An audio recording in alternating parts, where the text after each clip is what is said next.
Russia के एक पहाड़ पर 9 हाइकर्स की बॉडीज बर्फ में बिखरी हुई मिली। जब रेस्क्यू टीम उन्हें ढूंढने गई तो उन्हें दिखा कि इनका जो टेंट था वो अंदर से काटा गया था। बॉडीज बर्फ में पड़ी थी और कुछ लोग अपने अंडरगारमेंट्स में थे।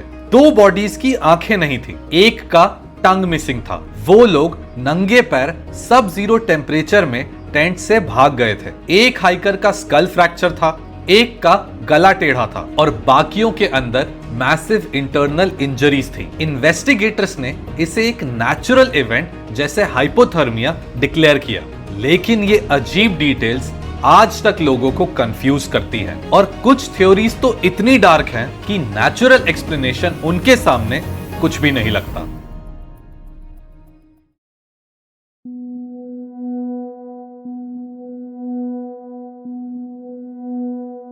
रशिया का यूरल माउंटेन्स। 1959 का एक फ्रीजिंग जनवरी, टेम्परेचर था -25 डिग्री सेल्सियस। हवा इतनी तेज कि लगता है जैसे आपके बोन्स तक को काट रही हो। स्नो से भरे वाइट डेजर्ट में दूर दूर तक सिर्फ आइस कैप्ड माउंटेन्स और साइलेंस, बस हवा का रोर सुनाई देता है। एक ग्रुप ऑफ 10 यंग हाइकर्स जो मोस्टली स्टूडेंट्स थे यूरल पॉलिटेक्निक इंस्टीट्यूट के, एक एडवेंचरस एक्सपीडिशन पर निकलते हैं। इनका लीडर है इगोर द्यातलोव, 23 साल का एक एक्सपीरियंस्ड ट्रैकर जो अपनी मेटिकुलस प्लानिंग और डिसिप्लिन लीडरशिप के लिए जाना जाता था। द्यातलोव हर डिटेल नोट करता था, वेदर, रूट, सप्लाईज, ताकि कोई भी इमरजेंसी हैंडल की जा सके। उसके साथ थे जीना कोलमोगोरोवा, जिसके फेस पर हमेशा स्माइल रहती थी। रस्तिम स्लोबोदिन, एक एथलेटिक इंसान जो अब एक एक्स एथलीट था। ल्यूदमिला दुबिनिना, आउटस्पोकन और फियरलेस। अलेक्जेंडर कोलेवतोव, एक इलेक्ट्रिकल इंजीनियरिंग स्टूडेंट जिसका दिमाग बहुत ही ज्यादा शार्प था। और बाकी यंग एनर्जेटिक स्टूडेंट्स जिनके लिए ये ट्रिप एक लाइफ चेंजिंग एडवेंचर होने वाला था। इनका गोल था माउंट ओतोर्तेन को कॉन्कर करना, एक माउंटेन जिसका नाम मनसी ट्राइब के लैंग्वेज में होता है डोंट गो देयर। मनसी ट्राइब के लेजेंड्स के मुताबिक ये जगह श्रापित है। यहां पहले भी लोग मिस्टीरियसली मर चुके हैं। शुरुआत स्मूथ थी। ये ग्रुप हंसते खेलते, फोटोग्राफ्स लेते, कैंप फायर बनाते, हर रात डायरी लिखते थे। लेकिन 28 जनवरी को एक मेंबर यूरी यूडिन बीमार हो जाता है। इसी वजह से वो वापस लौट जाता है। उसने सोचा कि ये उसके लिए बैड लक से बचने का एक मौका था और इस कहानी में जो आगे हुआ, यूरी यूडिन सही सोच रहा था। 2 फरवरी 1959 के बाद ग्रुप का रेडियो साइलेंस हो गया। डेज पास हो गए, वीक्स पास हो गए और जब सर्च पार्टी वहां पहुंची, उन्होंने देखा कि स्नो के बीच उन हाइकर्स का टेंट अभी भी वहीं था, लेकिन कुछ तो अजीब था।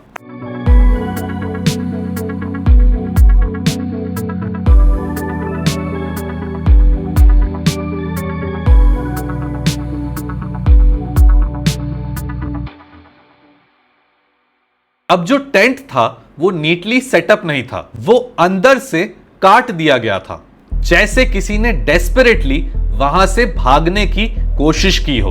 और सबसे ज्यादा चिलिंग बात यह थी कि सारा सामान इंक्लूडिंग बूट्स, जैकेट्स, फूड, सब कुछ टेंट के अंदर ही था। Firewood, cooking utensils, sleeping bags, सब कुछ अनटच्ड थे। लेकिन सर्चर्स ने जब पिछले फुटप्रिंट्स फॉलो किए, उन्होंने देखा ये फुटप्रिंट्स मोस्टली बेयर फीट या सॉक्स वाले थे।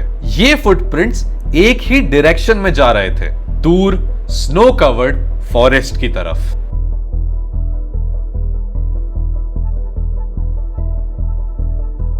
पहले मिले 2 बॉडीज टेंट से 1.5 किलोमीटर दूर, एक छोटे से सीडर ट्री के नीचे। दोनों के कपड़े बहुत ही ज्यादा कम थे, सिर्फ अंडरगारमेंट्स और हल्की सी शर्ट्स।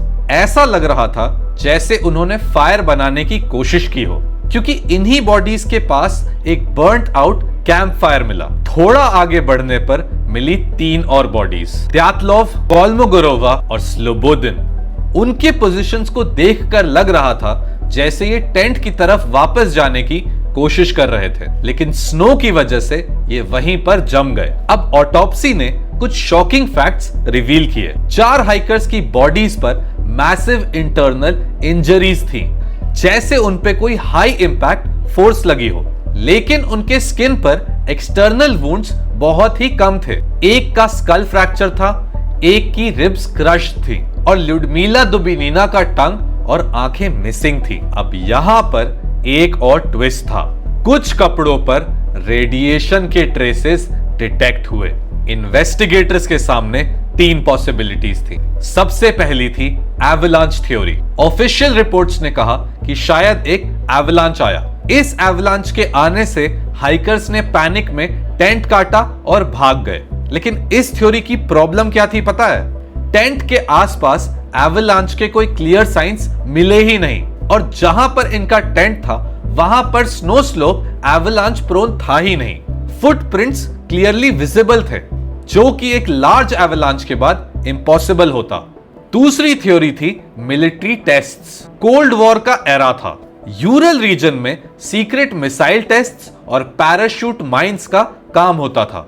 सोवियत मिलिट्री ने शायद यहां पर एक टेस्ट किया हो जो हाइकर्स को स्ट्राइक कर गया, और इसी वजह से ये रेडिएशन के ट्रेसेस को एक्सप्लेन करता है। लेकिन यहां पर एक और सवाल उठता है, लोकल अथॉरिटीज ने बॉडीज को वापस क्यों दिया और कोई ब्लास्ट क्रेटर्स क्यों नहीं मिले?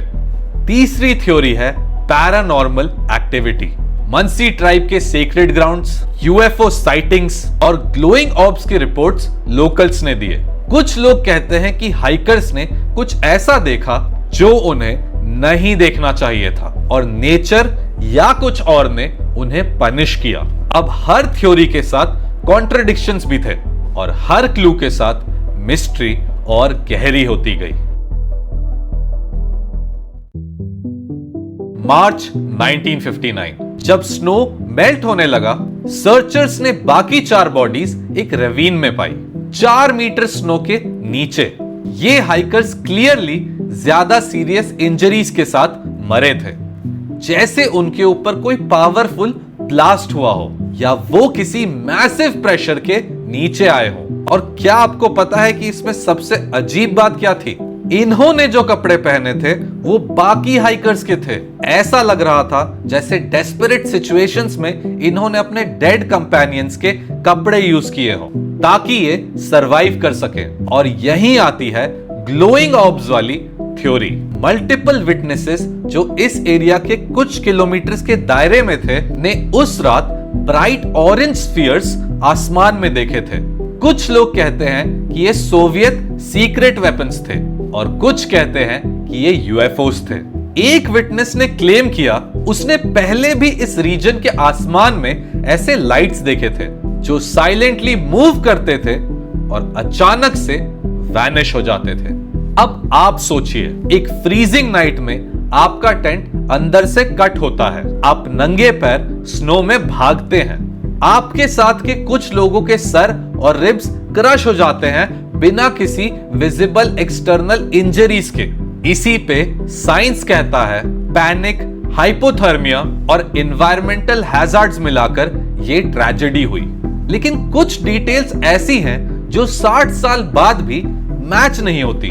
अब एक चीज है जो हाइपोथर्मिया के टाइम होती है, जिसको हम कहते हैं पैराडॉक्सिकल अनड्रेसिंग। एक्सट्रीम हाइपोथर्मिया में बॉडी गलत सिग्नल भेजती है और इंसान कपड़े उतार देता है। अब ये कुछ केसेस को एक्सप्लेन तो करता है, लेकिन टंग का गायब होना, आंखों का गायब होना और रेडिएशन, और इसके ऊपर से स्कल्स और रिब्स का क्रश होना, ये सारी चीजें कैसे एक्सप्लेन होंगी?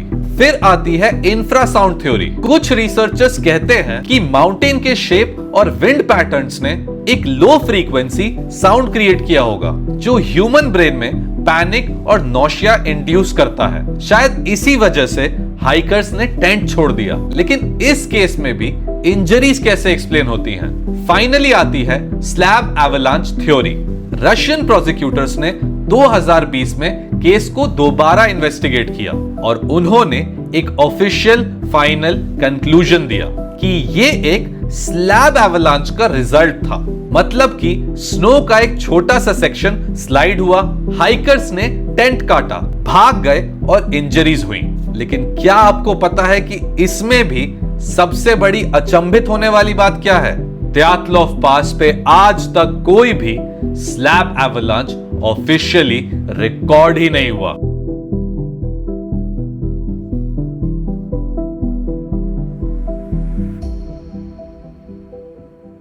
त्यातलॉफ पास इंसिडेंट एक ऐसी मिस्ट्री है जहां हर जवाब के साथ एक नया सवाल खड़ा हो जाता है। एवलांच थ्योरी सपोर्टर्स ये कहते हैं ये साइंस है, ये नेचर का गुस्सा है। कॉन्स्पिरेसी थ्योरिस्ट्स ये कहते हैं ये कोल्ड वॉर के सीक्रेट एक्सपेरिमेंट्स का नतीजा है। और कुछ लोग ये मानते हैं ये कुछ ऐसा था जो ह्यूमन समझ से परे है। अब जो भी सच हो, लेकिन 9 यंग लाइव्स एक ही रात में खत्म हो गई, एक ऐसे अंदाज में जो फॉरेंसिक एक्सपर्ट्स को आज भी कंफ्यूज करता है। और जो आखिरी बात इस कहानी को और भी हॉन्टिंग बना देती है, यूरी यूडिन एक लौता सर्वाइवर था। उसने अपनी लाइफ के लास्ट ईयर्स में बोला था, अगर मुझे कभी सच पता भी चल जाए, शायद मैं किसी को ना बताऊं, क्योंकि ये सच दुनिया के लिए बहुत ही डरावना होगा।